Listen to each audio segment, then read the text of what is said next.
overwhelming majority of the members of the United Nations confirming the rights of the Palestinian people.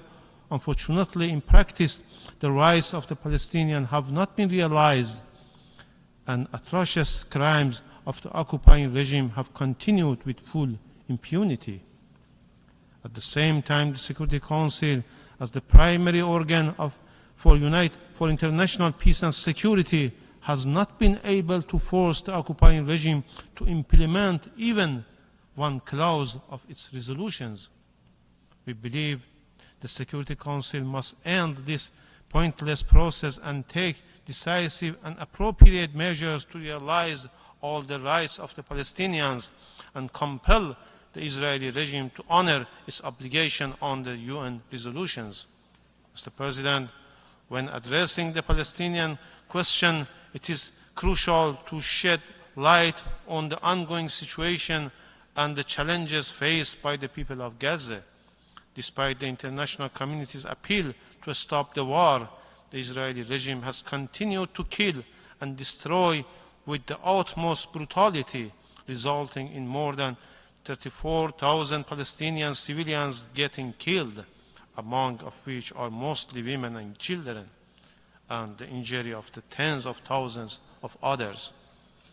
The forced displacement of the population of Gaza and the deliberate destruction of more than 70% of residential areas and infrastructures, including the vast majority of the hospitals, mosques, churches, educational centers, and historical and cultural places, as well as the targeting of aid convoy and aid workers, are only some examples of the vast destruction of which the Israeli regime is fully responsible. Such atrocities entail factors for the crime of genocide based on its definition under Article 2 of the Convention on the Prevention and Punishment of the Crime of Genocide.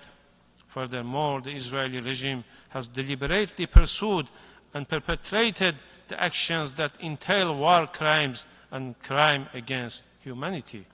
The Israeli regime is also preparing to launch a land invasion and military aggression against Rafah. If this were to happen, a full humanitarian catastrophe would result.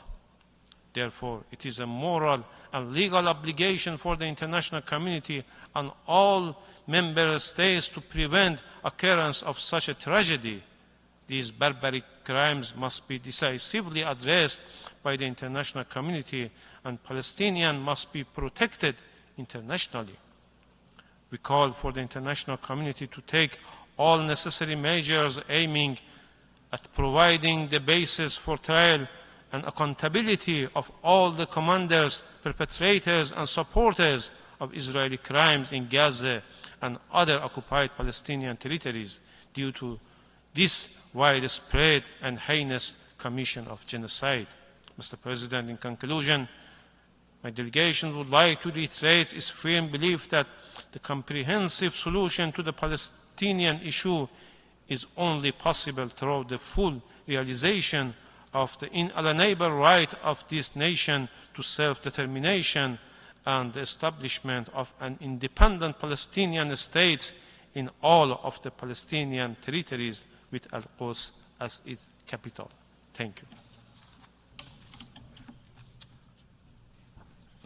I thank the distinguished representative of the Islamic Republic of Iran, and I now give the floor to the distinguished representative of Ireland.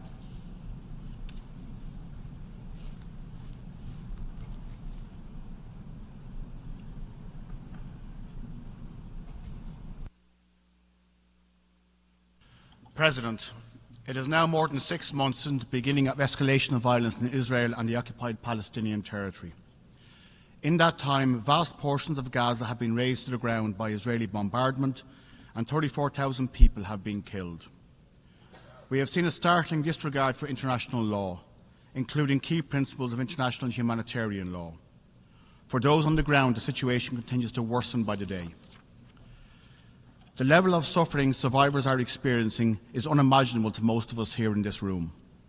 Families and communities already devastated by killing and destruction are now facing extreme hunger and the spectre of fatal disease. The people of Gaza need an immediate ceasefire, and they need vastly increased humanitarian aid, and they need it now. Ireland supports the ongoing efforts of a number of states to mediate a ceasefire. The ongoing discussions in Cairo desperately need to bring a halt to the violence. We are gravely concerned by the intensified Israeli airstrikes on Rafah, where the majority of the population of Gaza is now taking refuge. A massive scale-up in the level of humanitarian aid getting to Gaza is still needed. Despite the repeated warnings of the worsening situation from the international community, still not enough of the most basic necessities of life, clean water, food, medicine, fuel, are reaching those who need it most. Israel must ensure that access for humanitarian supplies is unhindered. The International Court of Justice has already spoken. It has effectively ordered Israel to assist in the distribution of aid. Israel must implement the binding orders of the ICJ and must do so immediately. I thank the authors of the recently published independent report into UNRWA neutrality, led by Catherine Colonna, for their dedicated work in difficult circumstances. It is clear that the allegations made by Israel that UNRWA is enabling terror are entirely unfounded. UNRWA is the backbone of the humanitarian response in Gaza, and we urge donors to resume and expand funding to UNRWA for its life-saving work. Mr. President, Ireland has been clear in its support for full Palestinian membership of the United Nations. We are deeply disappointed by the use of the veto in the Security Council by one permanent member to prevent the matter progressing. The two-state solution requires support from the international community now more than ever. A clear way to move forward in the absence of a meaningful peace process is to ensure that the Palestinian people have their rightful place amongst the nations of the earth. Ireland is committed to recognising a Palestinian state in the near future, working with other European states and in the context of regional peace initiatives. It is fundamentally important that we, as responsible UN member states, work towards the ultimate goal of a two-state solution with Israel and Palestine living side by side and with mutual security. The current war, the continuation of a decades-long conflict, which is traumatising further generations and killing those most vulnerable, must end. We must have humanitarian aid and access, we must have the immediate and unconditional release of hostages, and we must have a ceasefire now. We will continue to work closely with partners in the region and with all states in efforts to bring an end to the bloodshed and to get desperately needed aid to the people of Gaza. Thank you.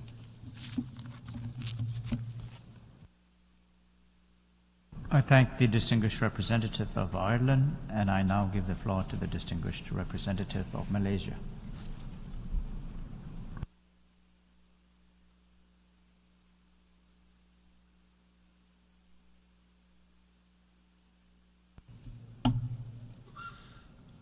Mr. President, my delegation thanks you for convening today's plenary meeting following the veto cast by a permanent member of the Security Council during its meeting on 18 April 2024 under the agenda item Admission of New Members. Malaysia deeply regrets that the exercise of the veto by a permanent member prevented the Council from recommending the State of Palestine to be admitted as a full member of the United Nations. As we have stated in our statement at the quarterly Security Council open debate last week, the admission of the State of Palestine as a full member of this organization would have been, without any doubt, the right thing to do. Unfortunately, the Council failed to seize the opportunity to help the Palestinian people fulfill their right to self-determination, a right clearly enshrined in the UN Charter. Mr. President, Malaysia firmly believes that the State of Palestine meets the 4 criteria for statehood outlined in the 1933 Montevideo Convention and the conditions laid out in Article 4 of the UN Charter. Palestine has demonstrated time and again that it is committed to peace, even in the face of a brutal and oppressive occupation by Israel. Palestine has also demonstrated that it is able and willing to carry out obligations enshrined in the Charter. Moreover, Palestine has proven itself worthy of membership of this organization through its active participation at all UN platforms. As such, assertions that the State of Palestine does not meet all the criteria set forth in Article 4 are ludicrous and nothing more than deliberate efforts to deny the State of Palestine this long overdue recognition. Such assertions are also a rejection of General Assembly and Security Council resolutions that recognize Palestine as a state and a clear denial of a long-awaited justice. The admission of the State of Palestine as a full member of this organization should have happened a long time ago, when General Assembly Resolution 181 Roman II was adopted and Israel was admitted 75 years ago. 140 members of the United Nations have recognized the State of Palestine, and many more will be doing so in the very near future.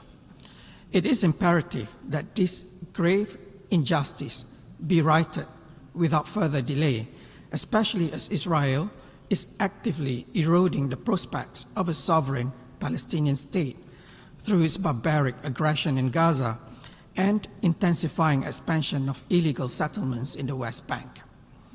Mr. President, the veto and its undemocratic nature runs against the very principles that the United Nations was built upon. It has no place in a modern and democratic multilateral architecture. Malaysia maintains its position that the exercise of the veto by permanent members of the Security Council should be regulated to deter it from being used unjustifiably or abused. Its application must be prohibited in situations involving mass atrocity crimes, such as genocide, crimes against humanity, or war crimes. We're also of the view that to be effective and more accountable, the veto should be exercised by at least 2 of the 5 permanent members and supported by 3 non-permanent members of the Council. Then, it must be supported by the General Assembly with a simple majority vote. However, we maintain that ultimately the veto must be abolished altogether. Malaysia will continue to work constructively with other member states through the intergovernmental negotiations on the Security Council reform towards improving the United Nations to make it more efficient, transparent, inclusive, trusted, and effective. I thank you. I thank the distinguished representative of Malaysia, and I now give the floor to the distinguished representative of India.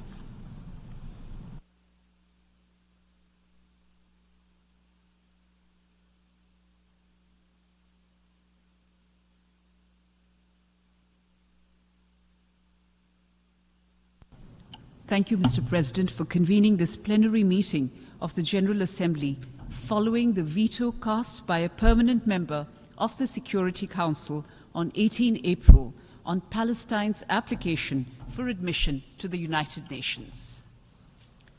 While we have noted that Palestine's application for membership at the United Nations was not approved by the Security Council because of the aforesaid veto, I would like to state here at the very outset that in keeping with India's long-standing position, we hope that this would be reconsidered in due course and that Palestine's endeavor to become a member of the United Nations will get endorsed. We've also noted your intention to convene the plenary meeting of the 10th Emergency Special Session of the General Assembly regarding this matter shortly. India will participate actively in this meeting. As for the conflict in Gaza, this has been ongoing for over 6 months, and the humanitarian crisis that it has triggered has been increasing. There is also the potential for growing instability in the region and beyond. In this context, we view the Security Council's adoption of Resolution 2728 last month as a positive step. As for India's position on the conflict, I will make the following 4 brief points. 1. The ongoing conflict between Israel and Hamas has led to a large-scale loss of civilian lives especially women and children, and a humanitarian crisis which is simply unacceptable. We have strongly condemned the deaths of civilians in the conflict. We firmly believe that international law and international humanitarian law must be respected by everyone under all circumstances. 2, the terror attacks in Israel on 7 October were shocking, and they deserve our unequivocal condemnation. There can be no justification for terrorism and hostage-taking. India has a long-standing and uncompromising position against terrorism in all its forms and manifestations, and we demand the immediate and unconditional release of all hostages. 3, it is imperative that humanitarian aid to the people of Gaza be scaled up immediately in order to avert a further deterioration in the situation. We urge all parties to come together in this endeavor. We welcome the efforts of the United Nations and the international community in this regard. I will state here that India has provided humanitarian aid to the people of Palestine and that we will continue to do so. 4, my final point, my leadership has repeatedly emphasized that only a two-state solution achieved through direct and meaningful negotiations between both sides on final status issues will deliver an enduring peace. India is committed to supporting a two-state solution where the Palestinian people are able to live freely in an independent country within secure borders with due regard to the security needs of Israel. To arrive at a lasting solution, Mr. President, we would urge all parties to foster conditions conducive to resuming direct peace negotiations at an early date. Thank you. I thank the distinguished representative of India, and I now give the floor to the distinguished representative of France.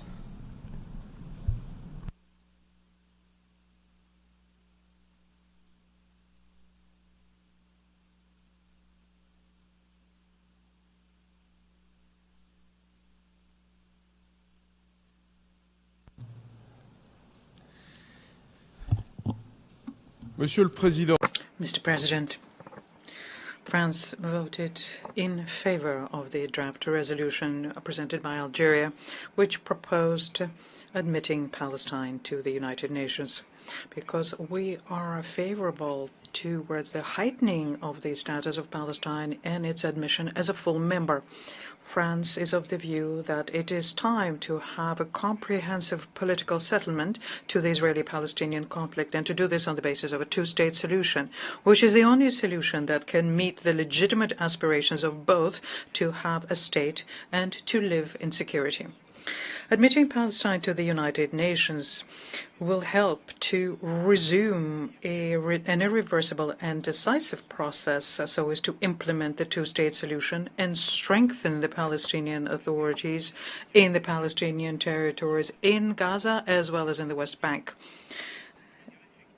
They need to be able to effectively and efficiently discharge their responsibility over all of the territories of the future Palestinian state. The conflict in Gaza, prompted by the terrorist attack by Hamas and other terrorist groups on the 7th October last, which France firmly condemns, and the growing tensions in the region call for us how urgent it is to have a political settlement and lasting settlement of the conflict. In this context, France continues working towards preventing a regional conflagration together with its partners.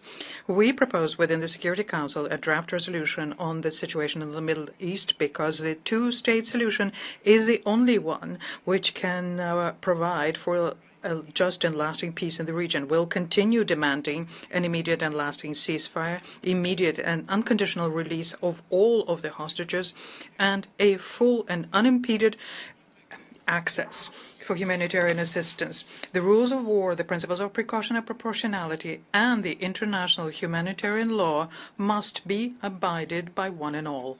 I thank you.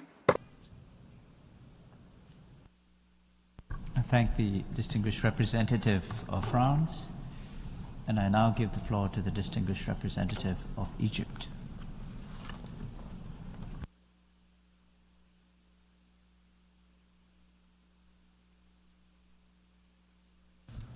سيد الرئيس السادة الأعضاء.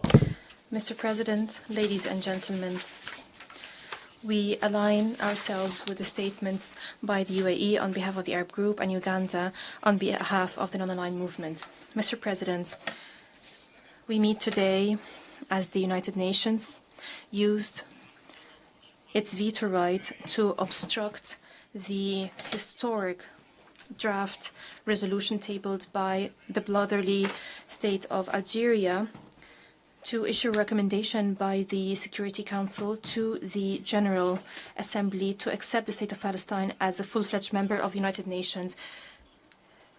Ladies and gentlemen, Egypt regrets that the United States used its veto to obstruct granting the State of Palestine, which is recognized by more than 140 countries,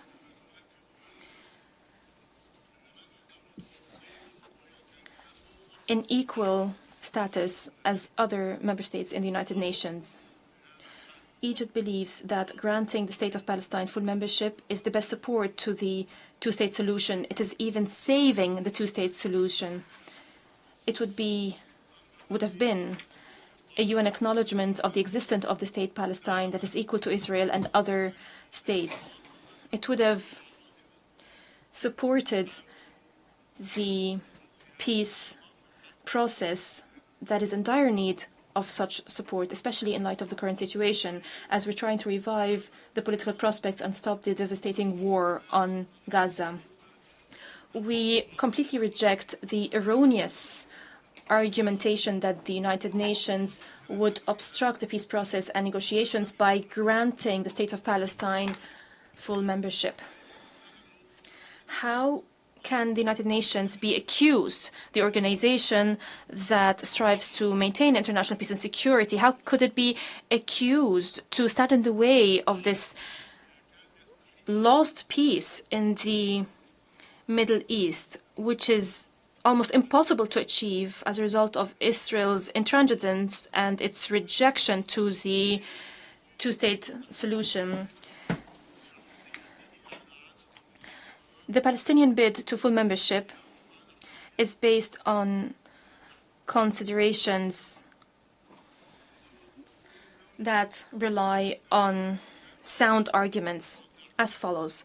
First of all, the State of Palestine is a full-fledged state, legally and as a matter of fact on the ground. It has historical boundaries recognized by GA Resolution 181 on the partition of Palestine in 1947. It's a territory that was occupied by Israel in June 1967. It has permanent populations in Gaza, in East Jerusalem and the West Bank. It has an active government and it has diplomatic relations with a number of states around the world. Palestine is a state recognized by more than 140 UN member states. It is party to a large number of multilateral international treaties. Mr. President, dear members, Palestine is a state with a people, with a government, and it will remain until the end of time, despite the naysayers. Second, the Palestinian bid fulfills all aspects contained in Article 4 of the Charter. It fulfills all the elements. It is peace-loving despite the continued occupation and the crimes perpetrated against its people. It is able and willing to fulfill its obligations contained in the Charter. Third, GA Resolution 76/19, which addressed the situation or the status of Palestine in the United Nations in 2012. This resolution expressed hope that the Security Council would respond positively to Palestine's bid to be granted full membership in the United Nations. Fourth, the right of the State of Palestine to become a fully fledged member in the United Nations is an embodiment of the Universal Declaration of Human Rights, as it addressed equality of rights for all. Mr. President, we call upon all members of the United Nations to grant the State of Palestine its right to full membership. We call upon you to make all necessary efforts to stop the brutal war waged by Israel against Gaza and against the West Bank and East Jerusalem. We call upon you to stop the killing and the daily destruction, large-scale destruction against the Palestinian people who has been patient for too long, hoping that the international community would heed its demands. We call upon you to make concerted efforts to ensure the implementation of all UN resolutions by the GA and the Security Council, especially resolutions adopted since the beginning of the current crisis, including 2712, 2720, and 2728. They were all adopted by the Security Council. This will allow also for resuming the negotiations, the peaceful process, without any delay. It has become apparent that the situation before the 7th of October 2023 was untenable. The most basic rights of the Palestinian people must be ensured. The Israeli occupation, the settlement activities must stop.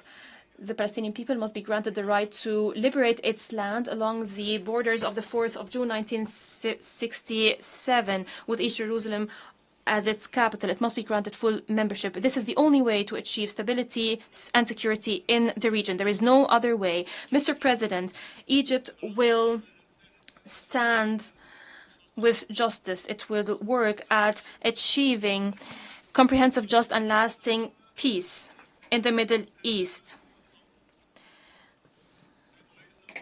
We stand by justice despite the false arguments by the occupation. If we're trying today to remember history, we remind you all that respecting others' rights without any arrogance is the core of all values of the Abrahamic religions. I thank you, Mr. President. Thank the distinguished representative of Egypt, and I now give the floor to the distinguished representative of Costa Rica.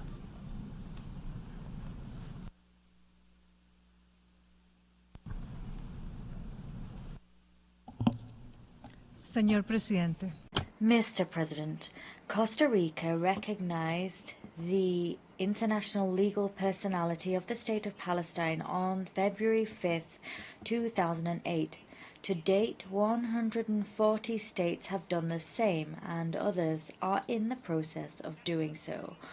Almost all of us, members, have expressed our aspiration to find a political solution to the crisis in the Middle East through the two-state solution, with Israel and Palestine living in peace and security, with their citizens enjoying equal rights and dignity.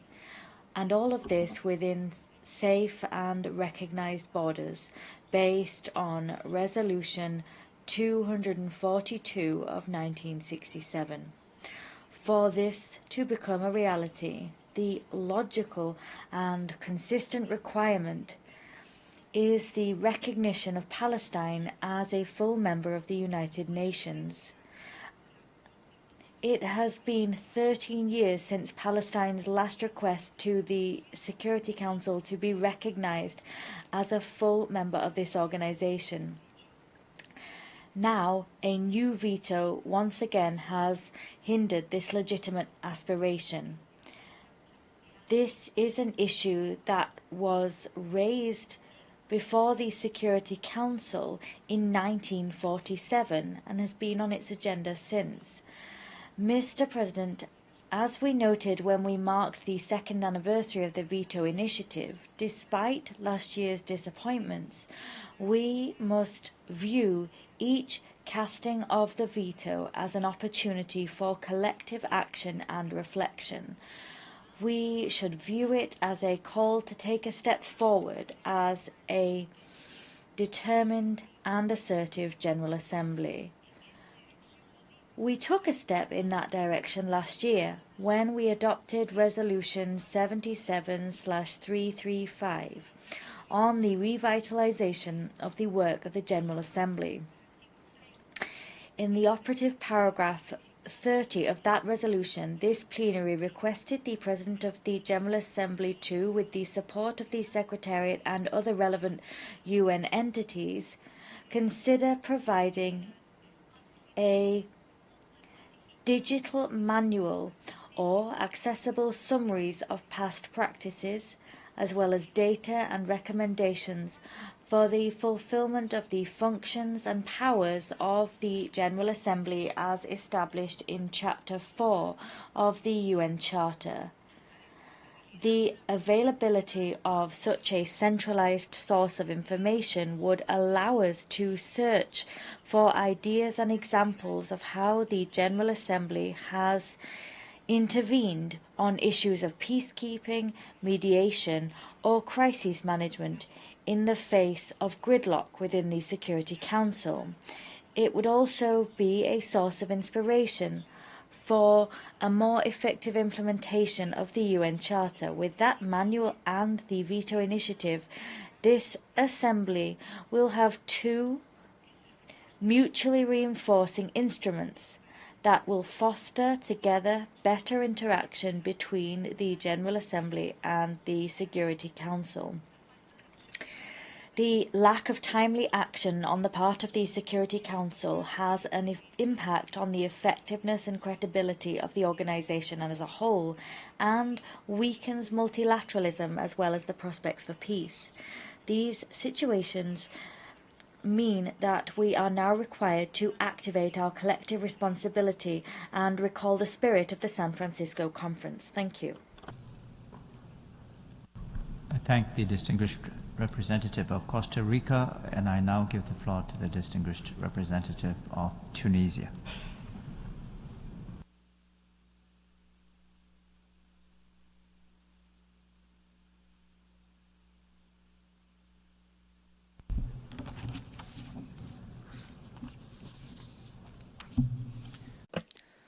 Thank you, Mr. President. At the outset, I would like to thank you for holding this session after the Security Council failed to adopt a resolution recommending the admission of the State of Palestine with full membership at the United Nations because one member state has used the veto. Tunisia expresses once again its deep regret that the draft resolution tabled by Algeria was not adopted at the Security Council. That resolution that was tabled under the name of the Arab Group. We believe that the Palestinian request supported by the Arab Group and more than two-thirds of the members is a legitimate demand in line with the right of the Palestinians to self-determination and for full representation in the UN. We would like to reiterate that the State of Palestine meets all criteria of full membership. It deserves its natural place among all other members of the United Nations. Palestine has proved over the years that it is committed to the UN Charter. It proved that it is able to meet the obligations of membership. It continued to contribute in multilateralism in an effective, constructive, and responsible manner. We would like to recall that the Palestinian cause has been under consideration before the UN agencies for over 7 decades, for most before the Security Council. It was and remains one of the most important items on its agenda. It is inconceivable, it is even unjust that the Palestinian cause be addressed before the Security Council, the General Assembly, the Human Rights Council, and other UN agencies, and that resolutions are adopted with the contribution of most of the members without that country concerned enjoying the bare minimum of its rights.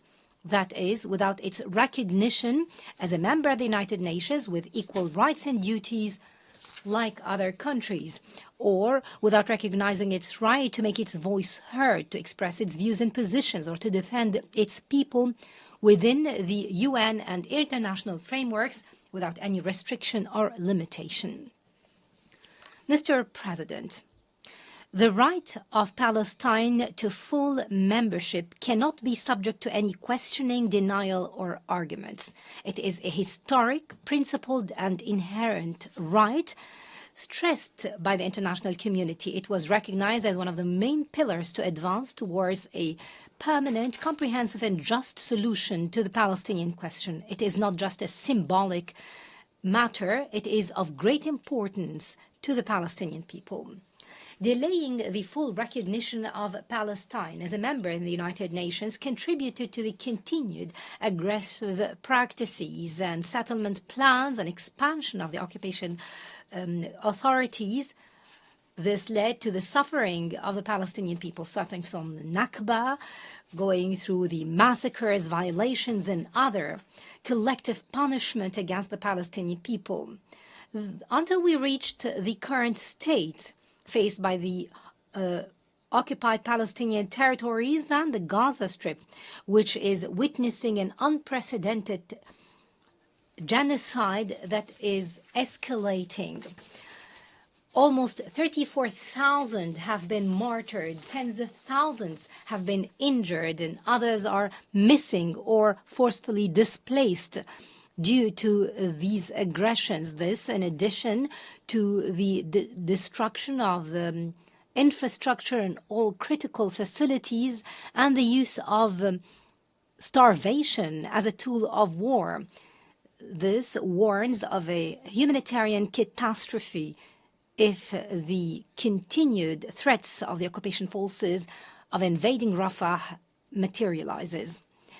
This delay and obstruction to the recognition of the Palestinian state contributed in this violation of international law and the flouting of international legitimacy by Israel.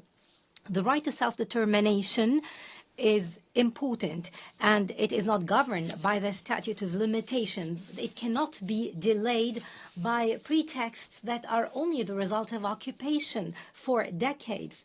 It is a proof of the failure of the international community to address this question and ensure the implementation of international law, the principles of the UN Charter, and the legislations of international legitimacy.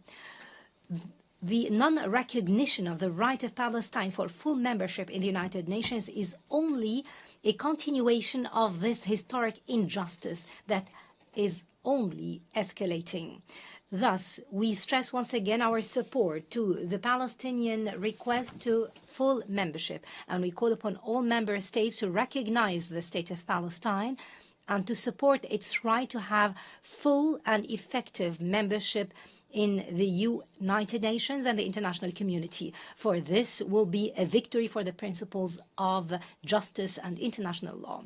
Mr. President, to conclude, we reiterate that we will stand by the Palestinian people in their struggle to regain their legitimate rights, which are not governed by the statute of limitation. They have to establish their independent state on their territory with East Jerusalem as its capital. We reiterate our call to the international community and the Security Council to move quickly, responsibly, and effectively to put an end to the aggression against the Gaza Strip and all other occupied Palestinian territories. There must be an immediate ceasefire and an end to all schemes for invasion, forced displacement, or other plans. We have to facilitate the access of humanitarian assistance without any hindrances and ensure the implementation of legislations without any political accounts. Thank you. I thank the distinguished representative of Tunisia, and I now give the floor to the distinguished representative of Chile.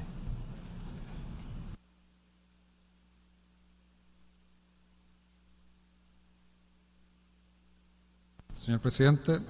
Mr. President, we are grateful for the convening of this formal meeting of the General Assembly to discuss the Security Council veto, which was cast on Thursday, 18th of April, on a draft resolution presented by Algeria on the state of Palestine to be admitted as a full member of the United Nations. We take note of the special report issued by the Security Council on this veto. The majority of the members of this organization and also authorities of the organization have repeatedly stated that there can't be a progress towards a there isn't currently progress towards the two-state solution. All there are people that continue to live under the constant threat of violence. Consequently, the admission of the State of Palestine to the United Nations as a full member is a just and urgent measure. There is firm support on our part for the State of Palestine to become a full member of the United Nations. Consequently, we regret the fact that the draft resolution tabled by Algeria wasn't adopted despite its wide support. Chile promotes the two-state solutions and the right of Israel and Palestine to live in harmony within safe and internationally recognized borders and with full respect for the human rights of all inhabitants. We urgently appeal for the timely and full compliance with relevant resolutions which support the right of the Palestinian people to stand as a sovereign state, such as Resolution 242 of this Assembly, and also in accordance with 2334 of the Security Council. We reaffirm that the establishment of settlements by Israel on the OPTs, including in East Jerusalem, has no legal validity and is an act of defiance of international law and a breach thereof.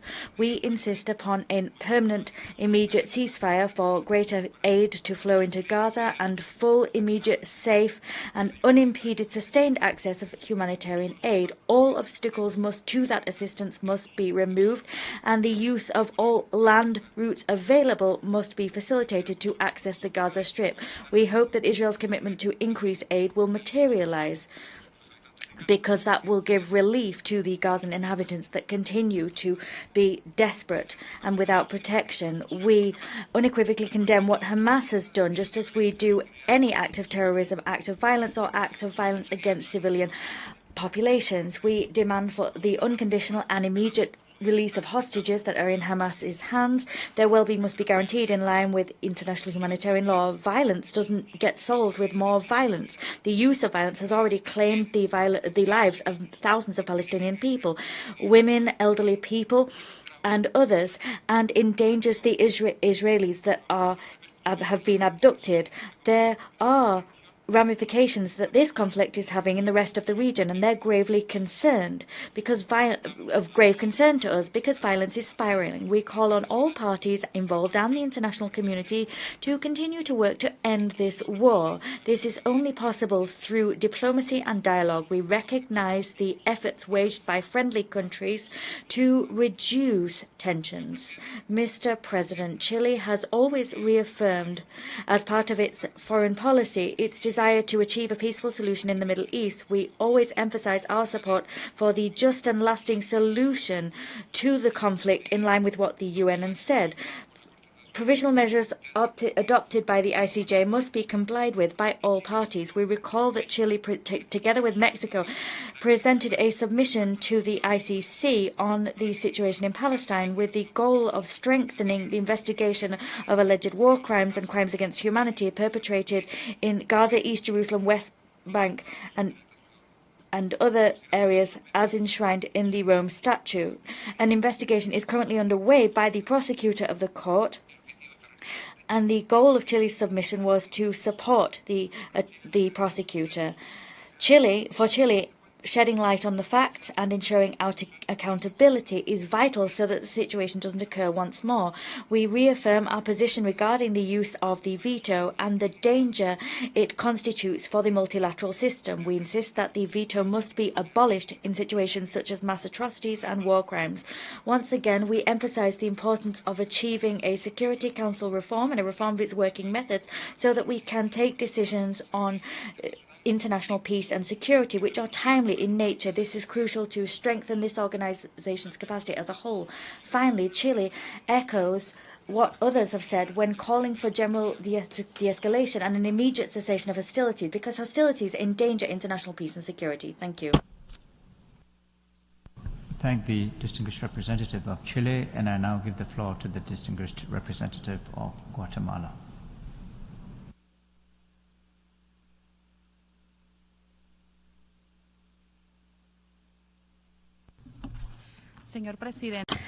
Mr. President, we are grateful for the convening of today's meeting in order to discuss the veto cast in the Security Council in connection with the request by the observer state of Palestine to obtain the status of a full member of the United Nations organization. Guatemala was one of the 83 member states who co-sponsored Resolution 76/262, entitled Standing Mandate for a General Assembly Debate when a veto is cast in the Security Council.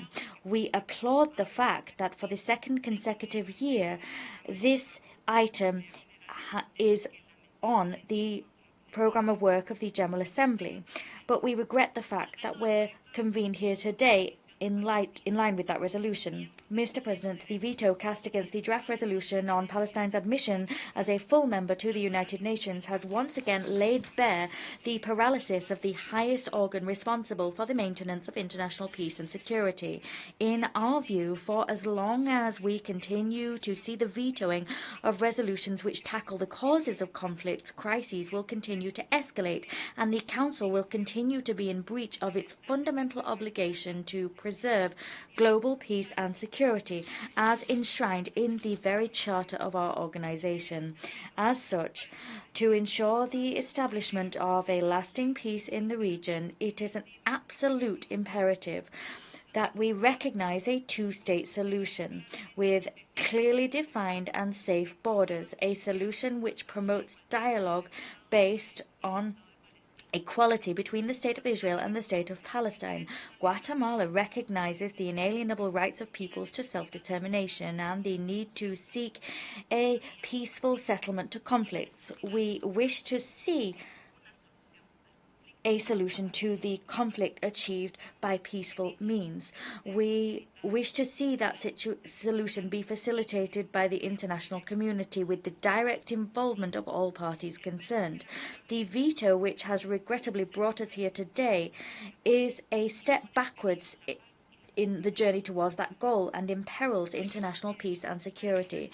Mr. President, to conclude, we reiterate unequivocally the urgent need to put an end to all aggression and to seek a peaceful solution to the conflict. The time has come to achieve a comprehensive peace based on the vision of a region in which two democratic states, Israel and Palestine, are able to live side by side in peace. That is the only option able to meet long-term security needs. Thank you. I thank the distinguished representative of Guatemala, and I now give the floor to the distinguished representative of Oman. Please.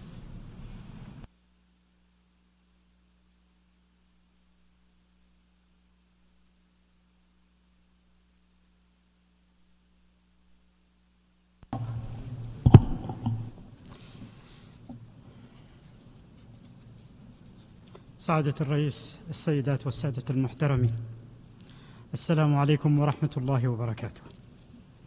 أود بادئ ذي بدء أن أؤكد. Mr. President, may the blessings and mercy of God be upon you. We align ourselves with the statements by the UAE on behalf of the Arab group. On item 63, on the use of the veto.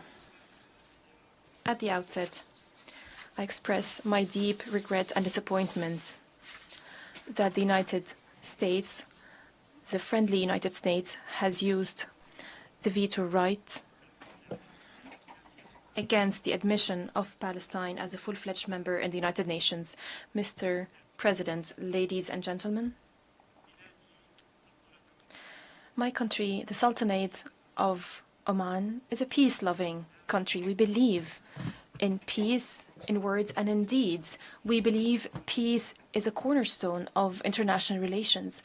We believe that ending the conflict in the Middle East will not be achieved until the Palestinian state is established, until the state of Palestine is granted a full-fledged membership. This has become a strategic necessity. It is a necessity in this upcoming phase. It is a demand supported by the vast majority of member states. that one state is obstructing this legitimate bid for political reasons does not serve peace and security in the Middle East and the world. This adversely affects on the credibility of the Security Council because of the double standards applied when it comes to the Palestinian question. The Palestinian question is a question of a free, defiant people that rejects occupation. Ending occupation and ensuring the right to self-determination is two of the main pillars of the United Nations and of the future of this great people. Mr. President, ladies and gentlemen, Your Excellencies, 70 years have passed and the occupation, the unjust occupation persists. The Palestinian people is still resisting the occupation despite its brutality, its cruelty, its repeated violations, its systematic violations of international law, international humanitarian law, and UN resolutions. There is no doubt that what the Palestinian people is subjected to in the West Bank and in the Gaza Strip proves unequivocally that the Security Council has failed due to the positions of some countries. The Security Council has failed in maintaining international peace and security, failed in turning peace into a reality in the Middle East. Mr. President, Your Excellencies, Palestine is a state recognized by a large number of countries. Granting Palestine a full membership in the United Nations is a matter of time. One country alone cannot stand in the way of the will of the international people.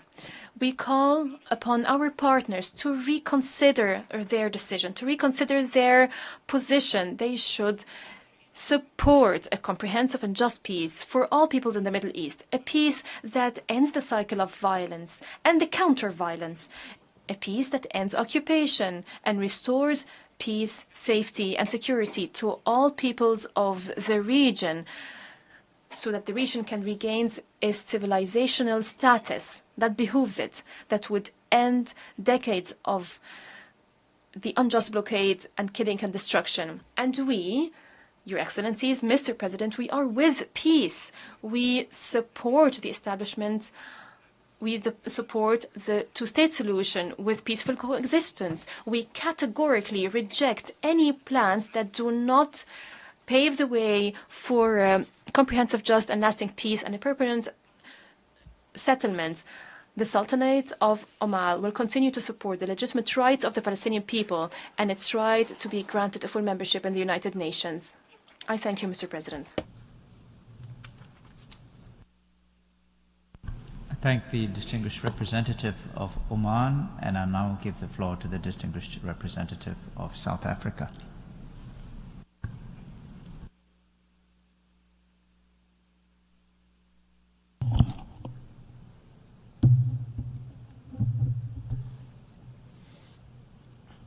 Mr. President, thank you very much for convening this meeting to discuss yet another instance where the veto has been used in the Security Council. We regret that there has been a proliferation of the use of the veto at the Security Council in recent months. The Security Council is accountable to the member states of the UN. Therefore, South Africa maintains its support for consideration of peace and security matters when the Security Council permanent members have utilized a veto to prevent a decision. General Assembly debates on these matters have continued to highlight the impact of the use of the veto.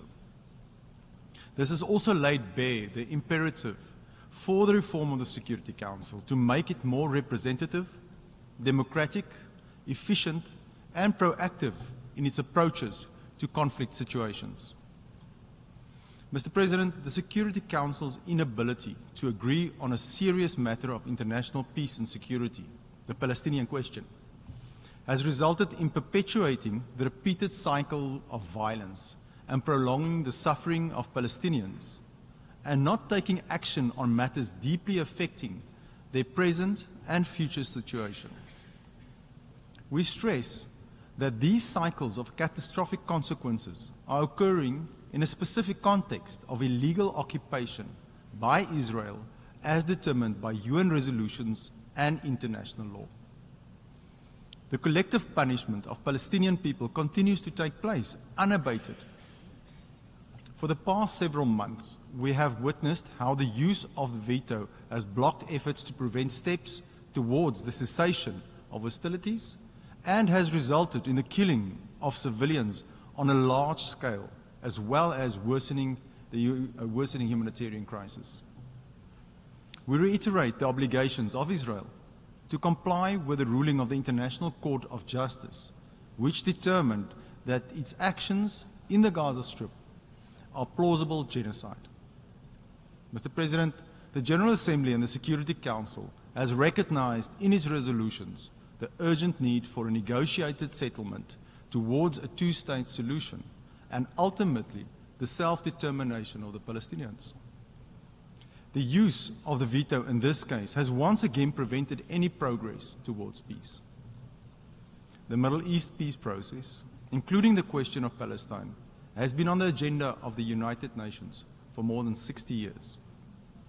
The inability of the Security Council to act, as well as its failure to take decisive action towards resolving this conflict, is an indictment on the United Nations. After all these years, there still has not been any significant movement towards the attainment of a permanent and sustainable solution to this long-awaited and drawn-out crisis. Conflict between Israel and Palestine affects regional stability and impacts on the fragile situation in the region. And therefore, the resolution of the conflict remains imperative.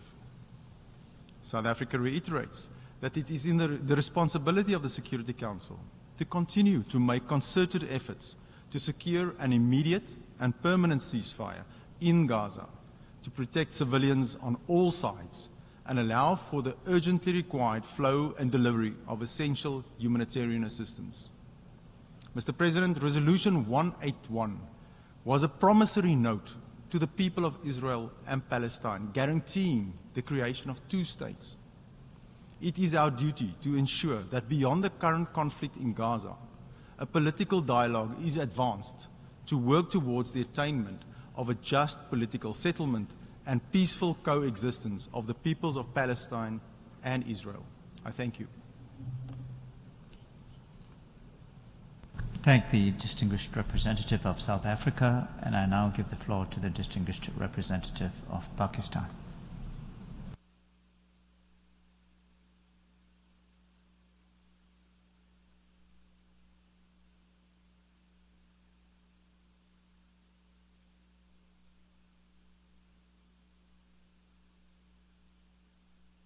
Thank you, Mr. President.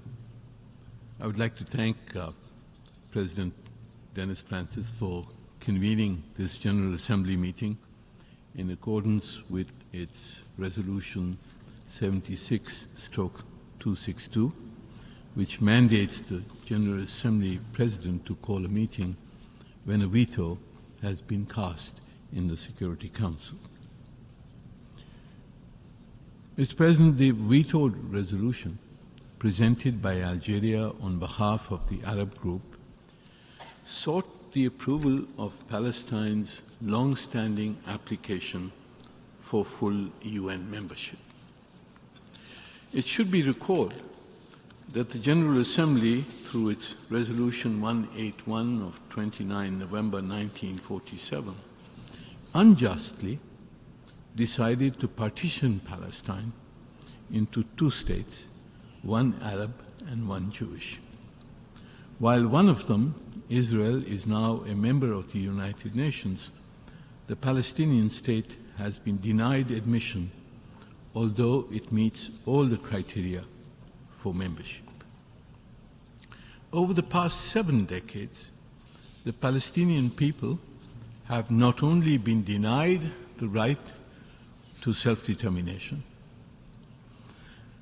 where millions of them have been expelled from their homeland, but they have also been subjected to a prolonged and brutal foreign occupation for the past 57 years. It is this denial of self-determination and foreign occupation, this historic injustice, which is at the heart of the conflict and violence in the entire region.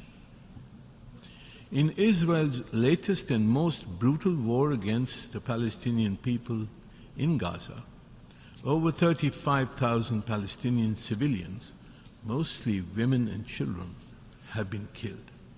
Thousands more injured, and 2 million displaced by Israel's indiscriminate bombing of homes, schools, hospitals, civilian infrastructure, and religious sites across Gaza. Humanitarian aid has been blocked, humanitarian workers deliberately targeted, and the UN Relief Agency demonized to intensify the suffering of the Palestinian people. Famine and pestilence stalk the people of Gaza. The International Court of Justice has called this plausible genocide. Israel has disregarded the demands of the Security Council and the General Assembly for an immediate ceasefire.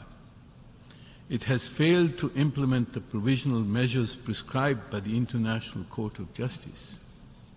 Now, the extremist Israeli leadership is threatening an assault on Rafah, which, as the UN Secretary General has stated, and I quote, would be an unbearable escalation, have a devastating impact on the Palestinians in Gaza, with serious repercussions on the occupied West Bank and across the wider region.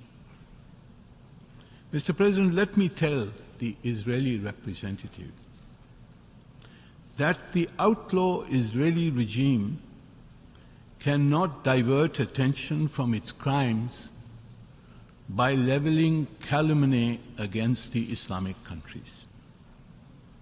Pakistan, unlike Israel, acts in accordance with international law. This Assembly and the entire United Nations membership must firstly enforce an immediate halt to hostilities and an end to Israel's genocidal actions in Gaza. And we must consider what these actions for enforcement must be. Secondly, we must guarantee unrestricted access to humanitarian aid for the besieged population of Gaza. What has been done so far is much less than what is needed. Thirdly, we must prevent further escalation of the conflict. Israel has tried to provoke such an escalation, and we appreciate the restraint which has been shown in the response. Fourthly, we must provide international protection for the Palestinian population. They have been killed with brutality and impunity, and the United Nations must come to their rescue in the form of international protection. And fifth, we must revive the peace process to secure a two-state solution. And finally, but not the least, we must hold Israel responsible for its crimes. Mr. President, in the wake of the Gaza devastation, the only glimmer of hope has been the universal recognition of the imperative for a two-state solution. The admission of the State of Palestine as a full member of the United Nations would constitute a concrete political step towards the two-state solution and towards rectifying the historic injustice against the Palestinian people. The veto cast against Palestine's admission erodes the credibility of the assurances that have been held out of support for a two-state solution. The diplomacy now underway for peace in Palestine, in Israel and the region, would gain considerable momentum if the veto was lifted and Palestine's admission to the United Nations recommended by the Security Council. Mr. President, this Assembly, reflecting the wishes of the international community, must urge the Security Council to reconsider and to recommend Palestine's application for membership of the United Nations. I thank you.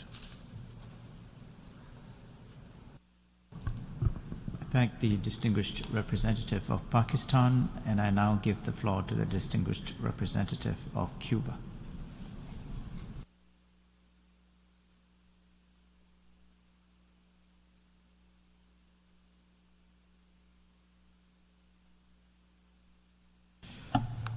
Señor Presidente. Mr. President, I endorse the statement made by Uganda on behalf of the non-aligned movement. It is shameful that once again the government of the United States has impeded the realization of the legitimate aspirations of the Palestinian people. With its most recent veto cast in the Security Council, they deprived the state of Palestine of their right to enter the United Nations as a full member. Palestine's admission to the United Nations is one of the first and vital steps which must be urgently taken in order to achieve a solution to the conflict. Without delay, the historic injustice done to Palestine must be redressed. The state of Palestine has been recognized by more than 140 countries, including Cuba. It is an active member of the international community and multilateral fora. It is a subject of rights and obligations in several international instruments. There is no doubt whatsoever that the state of Palestine has earned the right to be a full member of the United Nations, Mr. President. The impunity with which the government of Israel acts must end. That impunity can only be explained by its trust that there will be no repercussions for its acts, because it enjoys the support of the government of the US and other NATO allies. We energetically reject these remarks made by Israel's representative in connection with Cuba. Israel has no moral authority whatsoever to give lessons in human rights. All they're trying to do is divert attention from their crimes of genocide, crimes against humanity, and apartheid, which have been perpetrated now for 75 years against the Palestinian people on the Palestinian territory itself. As things stand, these crimes are taking on extreme proportions. What human rights can the representative of Israel talk about if its government has killed more than 34,000 Palestinians, the vast majority of which are women and children, in the last 7 months in which this conflict has escalated? Is there a drop of humanity in the forced displacement by Israel of almost 2 million Palestinians from Gaza, or in the shelling of hospitals, schools and civilian shelters? Is there a drop of humanity in Israel's collective punishment of the Palestinians? When the Palestinians aren't killed by weapons, they're doomed to death at the hands of famine and illness in unprecedented humanitarian conditions. The atrocious actions perpetrated by Israel do not only affect the Palestinian people.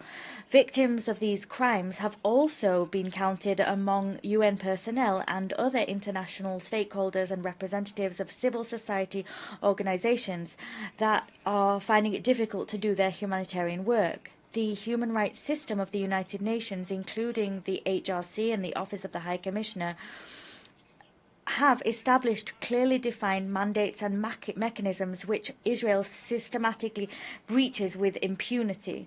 These mechanisms are designed to follow up on the sustained and flagrant violations of human rights committed by Israel in the Palestinian territories and other occupied Arab territories. Reality has proven that there is an overriding need to preserve Agenda Item 7 of the HRC.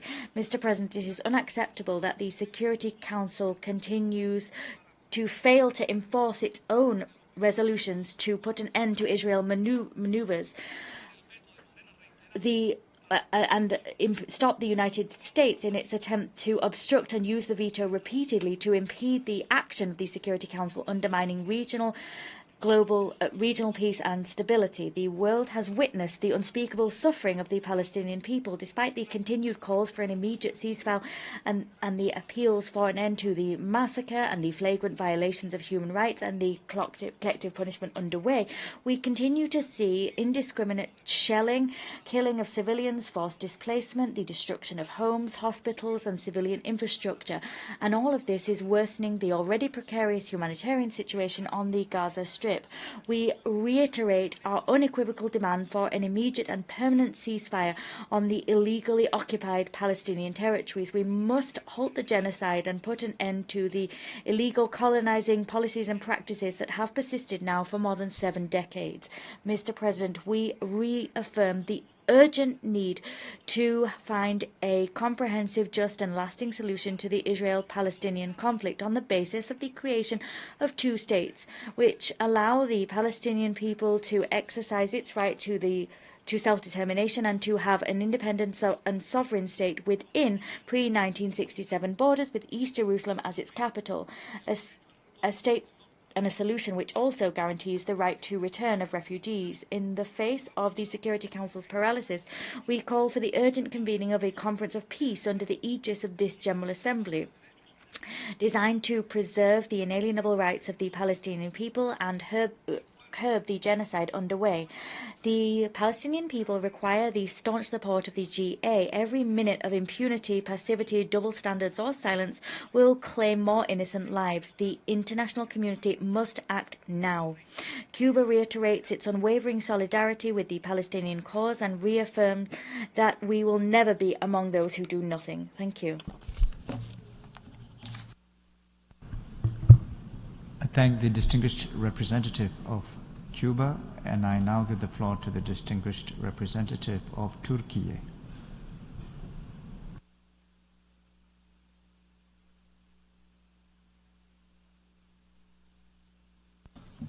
Mr. President, I would like to express our appreciation to you for convening this debate in line with the General Assembly resolution on the so-called Veto initiative.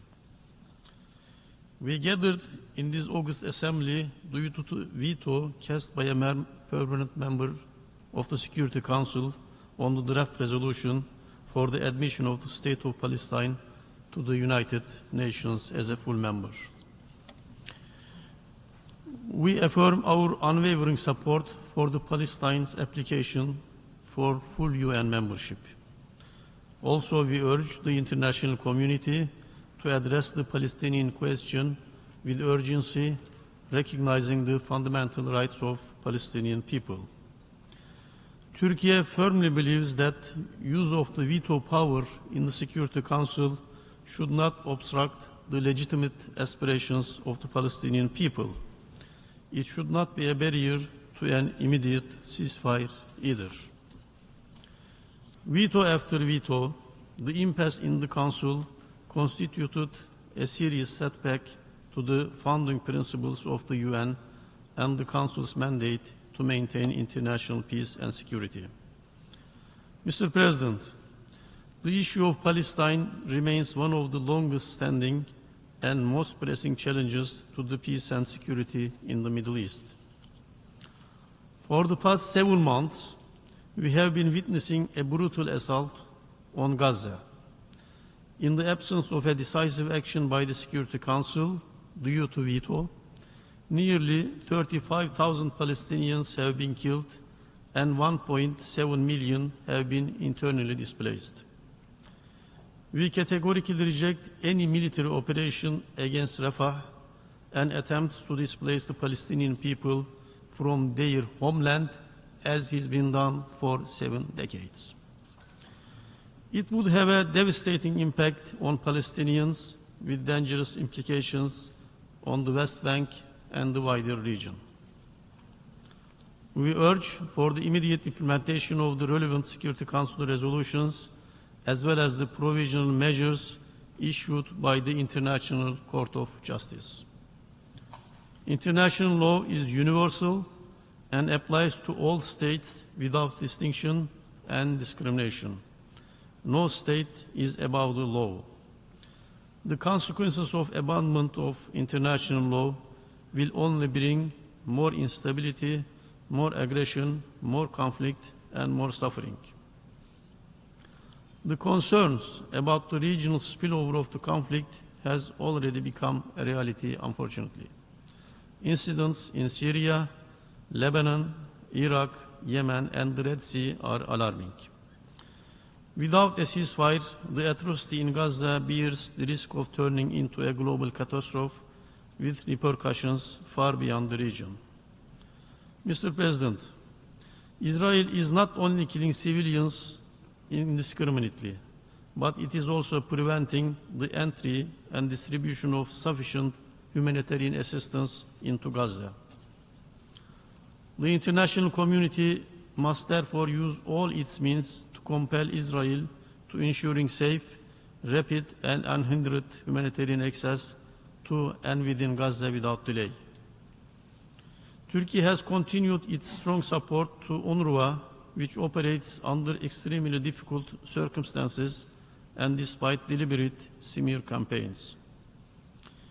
We join others in welcoming the report of the independent review panel, which confirmed UNRWA's indispensable and irreplaceable role in providing humanitarian services to Palestinian people in Palestine and the neighboring countries. This report also invalidated Israeli allegations against the agency's neutrality and impartiality.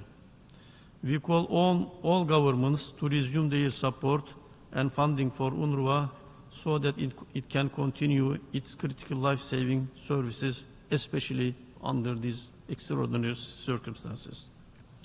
Mr. President, last week, Palestine was denied once again its rightful place in the community of nations due to the veto cast by one of the members of the Security Council. With this veto, not only the will of the Palestinian people, but also affirmative vote of other Security Council member states were disregarded once again. Calling for a two-state solution, while at the same time denying Palestinians their inalienable right for statehood, is neither consistent nor convincing. Turkey has time and again reiterated the necessity to overcome this historic injustice towards the Palestinian people. In closing, Mr. President, I would be remiss if I did not highlight the increasing calls of young people, students, and civil society for peace, freedom, and justice for Palestinians. It is high time to heed these calls and deliver on our common responsibility towards the principles of the UN Charter and international code. Turkey will continue its efforts towards ending this conflict, as well as bringing permanent peace and stability to the region. The only viable option is a two-state solution. The Palestinian people deserve nothing less than a future of dignity, freedom, prosperity, and we must do all our parts to this end. Thank you for your attention. I thank the distinguished representative of Turkey, and I now give the floor to the distinguished representative of Australia.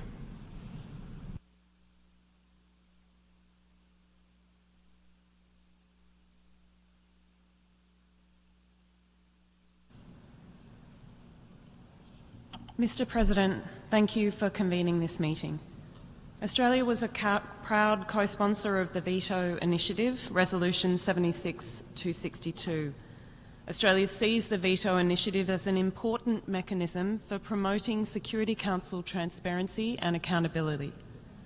We thank the United States for its explanation of the use of the veto on 18th of April. We note that there will be a substantial debate during the resumed 10th Emergency Special Session later in May, and Australia will make more detailed comments at that time. Meanwhile, we repeat our demands for an immediate humanitarian ceasefire leading to a sustainable ceasefire in Gaza, the release of all hostages, and that international humanitarian law be upheld. Thank you.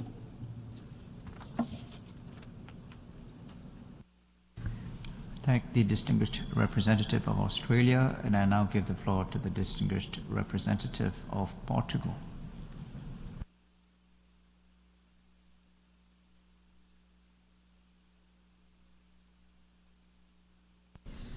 Thank you, Mr. President. As a co-sponsor of the Veto initiative, Portugal remains deeply troubled by the use of veto in contexts of crisis, which only exacerbates the suffering of civilians and delays crucial humanitarian efforts. The consensus reached with the Veto initiative emphasized the need for increased accountability of the use of the veto within the Security Council, enhancing its responsibility to the General Assembly and the international community. The outcome is evident, with 13 General Assembly sessions called after vetoes in the Security Council, 10 in the last 12 months. While any change to the United Nations Charter requires unanimous agreement from all permanent Security Council members, we urge that its use be restricted and exercised sensibly and in strict adherence to the Charter. We reiterate our deep concern over the unprecedented loss of civilian lives, the critical humanitarian situation in Gaza, and the immense suffering of civilians, in particular women and children. The recent developments underline the urgent need for a ceasefire and the immediate provision of humanitarian assistance to those in dire need. We urge all parties to promptly implement resolutions 2712, 2720 and 2728. We once again warn of the devastating humanitarian consequences that could be brought by a military ground operation into Rafah, and we urge Israel to enable the use of every crossing and entry point in Gaza at their full capacity, allowing humanitarian aid to reach all those in need immediately and for as long as necessary. Mr. President, the admission of Palestine as a full member of the United Nations is a matter of profound significance and urgency. It represents a necessary step towards achieving a comprehensive and lasting solution to the Israeli-Palestinian conflict based on the principles of international law and relevant United Nations resolutions. Portugal reaffirms its unwavering commitment to a just and comprehensive solution to the Israeli-Palestinian conflict based on the two-state solution, ensuring peace and security for both and the wider region. I thank you.